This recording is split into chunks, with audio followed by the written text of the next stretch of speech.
నేను మా కాలేజీలో చదువుకుంటున్నప్పుడు 2019వ సంవత్సరంలో సెప్టెంబర్ నెల 13వ తేదీ నా పుట్టినరోజు. ఆ రోజు నేను ప్రార్థన చేసుకున్నాను. ఏం ప్రార్థన చేసుకున్నానంటే, ప్రభువా నీవు నాకు అన్నీ ఇచ్చావు. మంచి తల్లిదండ్రులను ఇచ్చావు, మంచి భార్యను ఇచ్చావు, మంచి బిడ్డలను ఇచ్చావు, మంచి కుటుంబాన్ని ఇచ్చావు, అక్క చెల్లెళ్ళని ఇచ్చావు, మంచి స్నేహితుల్ని ఇచ్చావు, మంచి సేవని ఇచ్చావు. ఏది కొదువుగా లేదు. నాకు కావలసినవన్నీ కూడా నీవు అమర్చి ఉన్నావు. కానీ దేవుడు ఆ సంవత్సరము నాకు ఇచ్చిన ప్రేరణను బట్టి ఆ పుట్టినరోజున ఉదయమనే లేచి నేను ప్రార్థన చేసుకుంటూ నేను దేవుణ్ణి అడిగాను, ప్రభువా నాకు నీ పరిశుద్ధత ఇంకా అధికముగా ఇమ్ము అని ఆ రోజు ప్రార్థన చేసుకున్నాను. లోకంలో ఉన్నవారు, దేవుని కలిగిన వారు, మీరు పరిశుద్ధపరచబడడం మాత్రమే కాదు, కానీ ఆ పరిశుద్ధతను కాపాడుకోవాలి. ఆ పరిశుద్ధ కోల్పోవడానికి ఎన్నో శోధనలు, సవాళ్ళు, ప్రతికూల పరిస్థితులు నీకు ఎదురుగా నిలుస్తాయి. న్యాయము జరిగించవలసిన చోట మానవ నైజమును బట్టి అన్యాయము జరిగించే పని నీవు చేస్తావేమో, నీ పరిశుద్ధతను జారుకుంటావు. ప్రేమించవలసిన చోట నీవు ద్వేషిస్తావేమో, నీ పరిశుద్ధతను వదులుకుంటావు.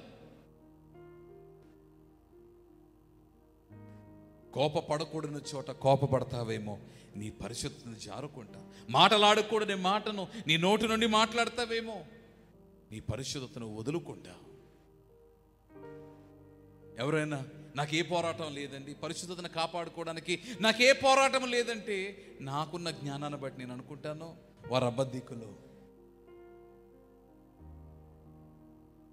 మీరు ఎప్పుడైనా చూడండి, తెల్లని వస్త్రములను బాగుగా శుద్ధిగా మీరు వాటిని కడిగి మీరు వాటిని ధరించుకున్న తరువాత వాటి తెల్లదనము భద్రము చేయబడవలనంటే నీవు దాన్ని కాపాడుకోవాలి.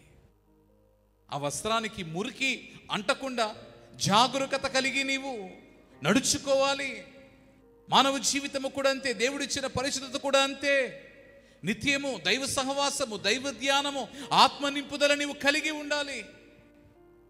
అప్పుడు దేవుడిచ్చిన ప్రేరణ, ప్రభువా ఇంకా ఇంకా ఇంకా అధికముగా నీ పరిశుద్ధత నాకేమో.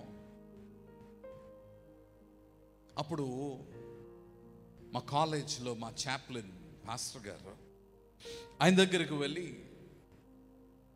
ఆయన పేరు డేవ్ మెక్డానల్డ్, ఆయన దగ్గరికి వెళ్ళి అడిగాను, this is what God has inspired me to pray.